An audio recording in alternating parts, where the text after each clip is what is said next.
magandang araw na naman mga kaibigan, mga kababayan. Nandito na naman ang kaibigan ninyong si Teddy Molina. At I welcome you back to Buhay Pinoy sa Amerika. Dito sa Orodeo TV channel here at YouTube. At kasama ko as usual yung ating partner at co-host, walang iba kung hindi si Ginoong Dan Niño, isang batikang journalist at columnist dito sa California at chairman ng Philippine Global Media Group na nakabase sa Los Angeles at isa ring licensed US tax professional. Ang coverage niya ay both federal and state agencies of America. Alright, ang topiko natin ngayon ay nangyaring wildfires sa Los Angeles. At walang ibang magbibigay ng update sa atin tungkol dyan, kundi si Mr. Dan Niño, na siya mismo ay nakatira doon sa Los Angeles, malapit 30 miles away from the fire scene. Wow, ang ganda ng background mo, pare. Talang Hollywood. Hollywood sign. Kumusta? Hollywood, that part of Hollywood, the Hollywood Hills was also raised by fire, right? No, in fact, meron akong fraternity brother kanina, si Edgar Niño Franco, nakatira sa Hollywood Hills, but for some reason hindi sila nasunugan. They were about to evacuate, but for some reason hindi sila naapektahan. Kaya tuwang-tuwa kami nung nakita kami kanina na nandun siya. At mamaya bibigyan tayo ng update ni Dan tungkol doon sa nangyaring wildfire doon sa Los Angeles. Ni-report namin noong last week sa ang previous video blog namin for this itong bagong edition namin ng ating Pinoy sa Amerika. After the update ni Dan ay subukan natin i-tackle din yung nangyayaring boiling issue tungkol sa impeachment diyan sa Pilipinas. At relative to that, merong bagong statement si former Senator Juan Ponce Enrile and presently as the Presidential Legal Counsel tungkol sa nangyaring rally ng INC noong January 13. Kung maalala nyo mga kaibigan, nagbigay ng unang reaction si Senator Enrile 2 days after the rally, and this was on January 15, at kanyang pinasaringan ang INC sa kanilang ginawang rally at nagbigay siya ng advice sa mga leaders ng government, ng ating gobyerno. If we follow, sabi niya, the logic behind the INC rally, at sinasabi niya na, to paraphrase him, sinasabi niya na parang the INC cannot amend the Constitution. Alright, para hindi tayo magkamali mga kaibigan, basahin ko in full ang yung unang reaction ni Senator Enrile. There is a bigger question. Can the INC with all its members amend the Constitution or suspend any of its provisions? Are we prepared to discard or sacrifice the value of rule of law for a person or a group of persons? As a nation and state, we will incur a very detrimental precedent if we follow the logic implicit in the INC rally that they mounted. Are we prepared and ready to face the long-term consequences of that INC move? Yan ang tanong ni Secretary Enrile. At ang naging sagot naman ni Presidente Marcos ay alam nyo, si Presidente Marcos, as we all know, ay ayaw niyang magkaroon ng maituloy ang impeachment move. Pinasimulan actually, hindi pa nagsimula, wherein 3 groups ay nag-file ng 3 impeachment complaints. Pero actually, ito ay hindi pa inaksyonan ng lower house. At ang stand ni Presidente Marcos ay huwag ituloy. At ang naging reaction naman ni Presidente Marcos, as you all know, is that he still maintains yung kanyang stand, which is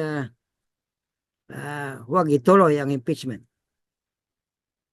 Alright, but after that, meron na namang follow-up statement si Senator Enrile, and that was only 3 hours ago, posted sa kanyang Facebook page. At yan ay tatakal din natin mamaya, pero in the meantime, iunahin muna natin ang tungkol sa nangyaring wildfire sa Los Angeles. Take it away, Dan. Anong update dyan? Okay, Teddy, as of today, there are reports that the casualties or death resulting in this wildfire is already 27 death. Okay, yung 10 casualties occurred in Pacific Palisades, at saka yung 17 casualties or death occurred in the Eaton fire in the city of Altadena. So 27 na ngayon ang total na casualties. Alam mo kasi yung mga volunteers ngayon, what they are doing, Teddy, is they are digging the remains or remnants of the houses, and they found some cadavers there. Kaya baka it might still increase, but I hope wag na sana, kasi the lives are so valuable.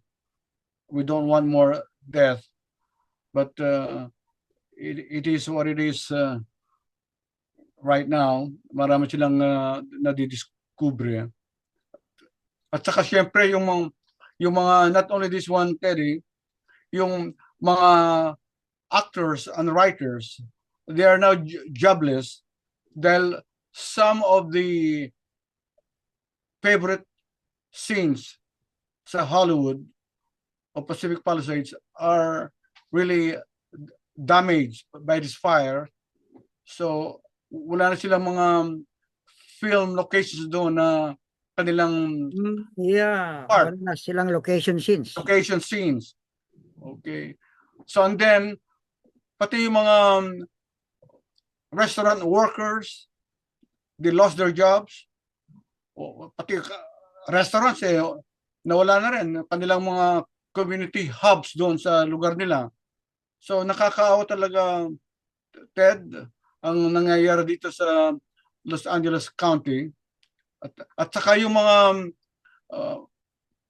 house or homeowners, Ted, some of them, because they paid off their houses already, they don't have fire insurance. Kasi they already paid off and they're not required by the mortgage lenders to provide insurance to them, because if you still owe dahil tapos mortgage, you're required by the mortgage lenders to buy a fire insurance because they want to protect their investment. What happens now, dahil hindi naman sila naka-insure, yung bahay nila ay nasunog, they will literally begin from scratch. Yun nga, kaya I hope on their own, I mean. I know. So I hope ngayon may mga nagre-response katulad ng GoFundMe. GoFundMe, yeah, okay. Yeah, if they can help, marami nang po ngayon re-response. And then if the FEMA, the federal body that provides funds, kung makatulong din sila so that they can rebuild their homes and businesses, this can help.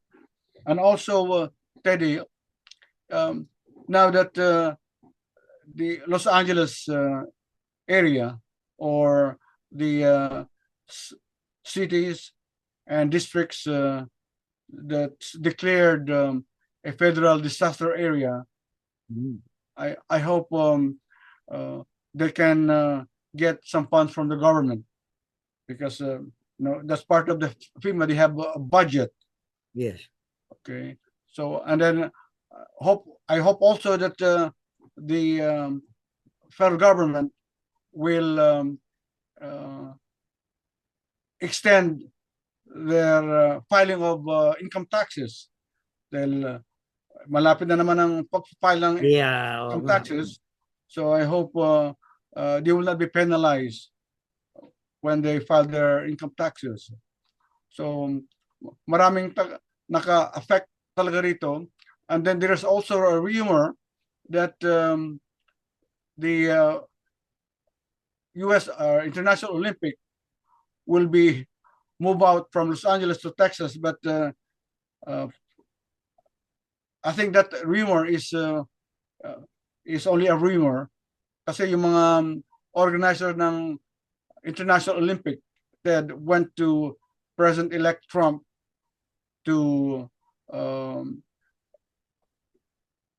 request him to support this quadrennial games, that it should still be retained in Los Angeles. At nanangako naman si President-elect Trump to support the Olympics in Los Angeles. Kailan ba yan, pare? Kailan? Sa 2028, Summer Games, 2028. 3 more years. Oh, 3 more years.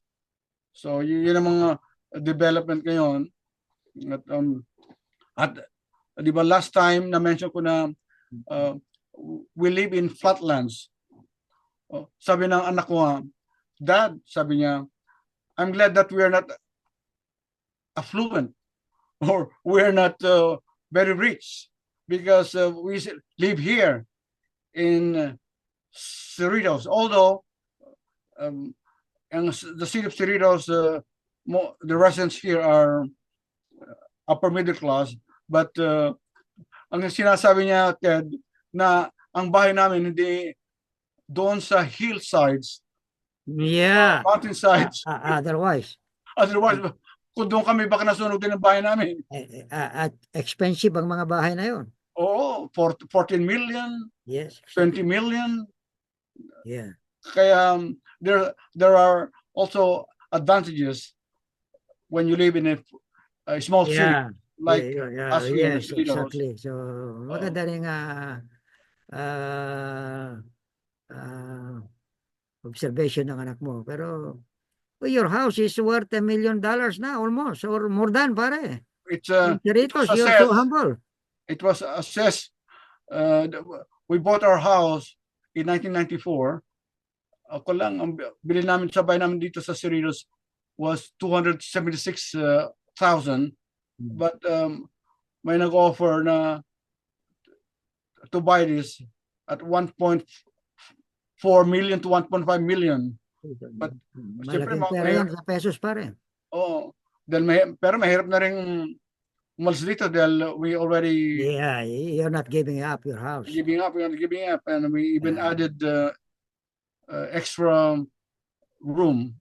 We call it, kasi maganda yung location ng bahay mo eh. oh. Kaya, At, and then you have peaceful community yung lugar mo. Yeah. So what's going back to the wildfires, pare? So what's the situation now? Are the people allowed to go back? Yeah, they are already allowed to inspect their homes. Yes. Pero yung mga iba naman, like si Bill Pache, a columnist and a writer of Los Angeles Times, ang bahay niya sa Altadena. Altadena, oh. Pero Effective alam din mo, yun. yung kanyang mga kapitbahay nasunog, pero yung bahay niya, for some reason, survives. Wow, Survives. very Bill lucky. siya, very lucky. Sabi nga niya, yung kanyang column, I am lucky, but not lucky because my neighbors' houses are burned to the ground, and I pity them because I don't have neighbors now. Pero teka, that's a miracle. Paano A na-survive niya? miracle. Ano nangyari? How did this house survive that huge wildfire in his Yeah. place? Ang kanyang sabi rito sa front page ng Los Angeles Times, ito, Yeah, pakita mo nga pare. oh, Pakita mo nga yung front page. yan. Di ko makita. One more Okay. time. Okay, yeah. Bakit di makita yan? Wala. Oh. Pati ikaw na wala. Oh. Just display the page. Display mo lang, display. Yeah. Okay. Yeah, siguro yan. Yeah. One more time. One more time. Okay. Steady mo lang ha. But hindi kaya siguro. Hindi kaya ng camera. Yeah, siguro. Meron, anyway, nakikita ko naman, nakikita ko. Yan. Pero nawawala. Nawawala. Pero ang sabi niya, sabi niya, I lost nothing. I lost everything. I'm lucky beyond all imagination. I am haunted beyond all reason. I'm spared. Nobody's spared. I'm rounding the sharp turn that enters my leafy Altadena cul-de-sac, my home for the last dozen years, and I'm loudly pleading, Hail Mary, sabi niya, full grace. And then when he came back on Wednesday morning, several hours after the Eaton fire began, tearing apart thousands of lives, and there are still flames shooting up from burning destruction. On every block, the air is still dark with smoke, and the streets are all clogged with trees. But my fiancée, Roxana, and I had just endured a night of sleepless terror. We had to come here. We had to see. Did we lose this most evil of lotteries? Did we take a direct hit from the hand of hell?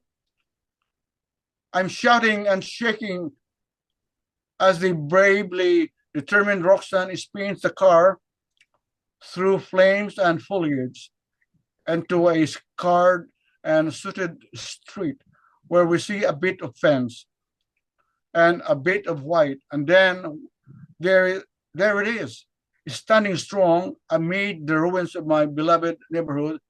Our house, it survived. It survived. I began crying awash in gratitude and relief until I look around at the barren, smoldering landscape. But I survived. Sabi niya, so there are also miracles. It's a miracle. Happening. Yeah. Exactly. That we don't, we cannot fathom, we cannot understand. Yeah, I know. He must be a religious person. Yes, because I read his, he's also a sports writer, a columnist, a sports writer. What is his name? Bill. And then your last name is Plaschke. It's Plaschke. Plaschke or Plaschke. So there are came out today. Ngayon, today's newspaper?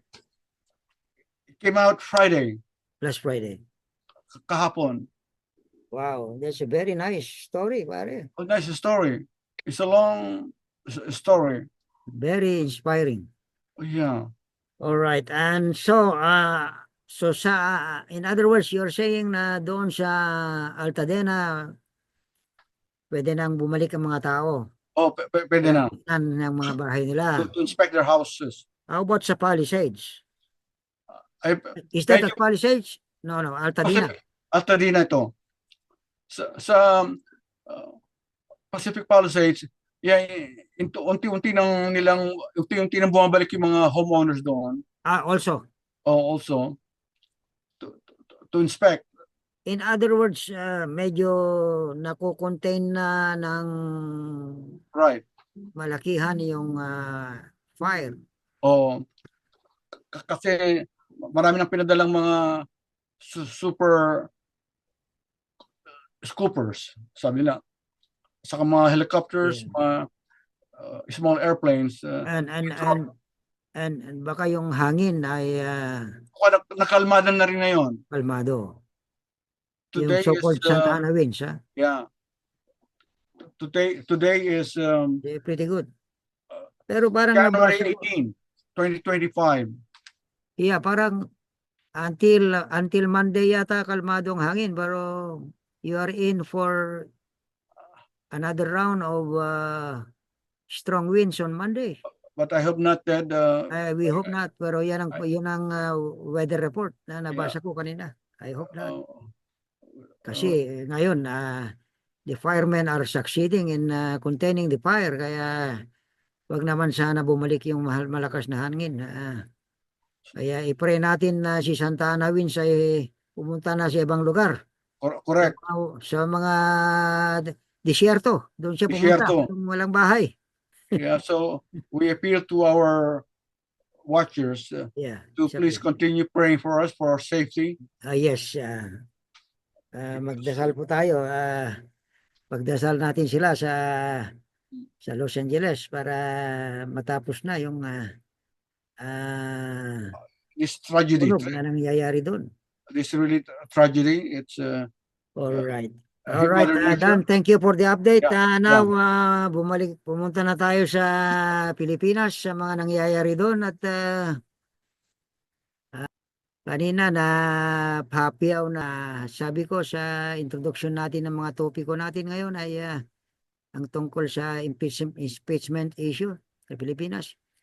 Tungkol sa nabanggit ko yung tungkol sa unang reaksyon ni Senator now Secretary Enrile sa naging rally ng INC noong January 13 at binasa ko yung unang reaksyon niya noong 2 days after the rally at meron siyang follow-up which I monitored sa kanyang Facebook page kanina lang.